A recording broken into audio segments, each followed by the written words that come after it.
Hi, my name is Liz Tobin and welcome to Tales from the Shift. In this video, you'll learn about the different attributes of the money-slave archetype. On the non-coherent end of the spectrum, the slave works hard for nothing in return. The slave cannot ask for what it needs and cannot say no to others' demands. Slaves routinely surrender their choice and their will and do not stand in their own authority. The slave is unaware of its own needs because those needs have so long been denied.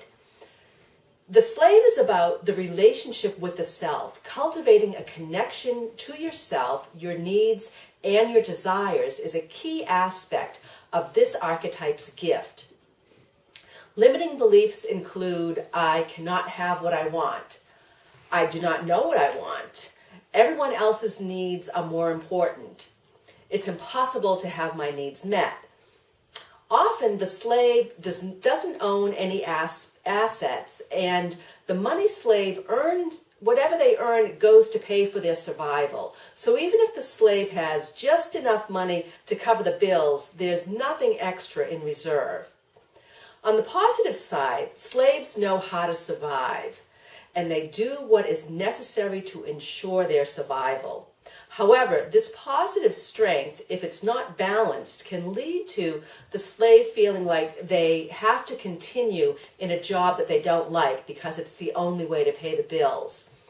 The slave doesn't make its own decisions and is dependent on others for their direction, work, and compensation. Or if they're self-employed, the person might become a slave to their business and reacts to market conditions rather than being proactive. Being able to depend on yourself, learning to be your own master without turning into a self-imposed tyrant or a slave driver is the slave archetype's challenge, and that's what it teaches. Now, money slaves commonly put their job above their personal life and their well-being. They work hard and they receive little sense of accomplishment and personal satisfaction. The slave feels like they have no choice but to give all of their physical, emotional, and mental energy to the job, so that then they feel drained at the end of each day and they have little energy left over for their personal and creative pursuits. Their off-work time is spent oftentimes in a stupor of exhaustion or worrying about their job. Slaves often feel unimportant, unacknowledged, and devalued in the work setting, and even if they do receive praise or acknowledgement, oftentimes they can't take it in. And the mission of the job, usually for the money slave, is very often altruistic. But because it's such a big mission, the slave feels overwhelmed at the scope of the task and the fact that it will never be completed. Slaves often work in human services. They work for social justice, the environment. Often they're teachers, healers. They find themselves working for domineering bosses or tyrannical bosses. And when self-employed, they often become the tyrannical boss to themselves, so that the slave archetype and the tyrant are both present and at play at the same time. And they don't realize that they do have a choice of how much to work, what types of projects or contracts to take on, and under what terms.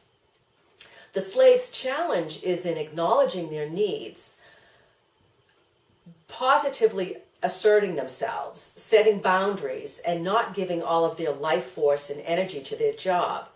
Once the slave reclaims their sovereignty, then they can see other possibilities of how to earn money without slaving for it. Their vision opens to draw new possibilities for being in the working world that brings more personal and professional fulfillment. The gift of the slave is the ability to go with the flow and to find true freedom by surrendering to the divine will. Now, if you're a Tales from the Shift member at the transformation level, you can go on right now and do the money slave repatterning.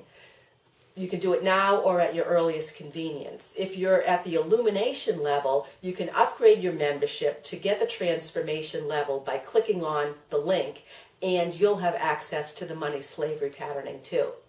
So thanks so much, and I'll see you in the next video. Bye-bye.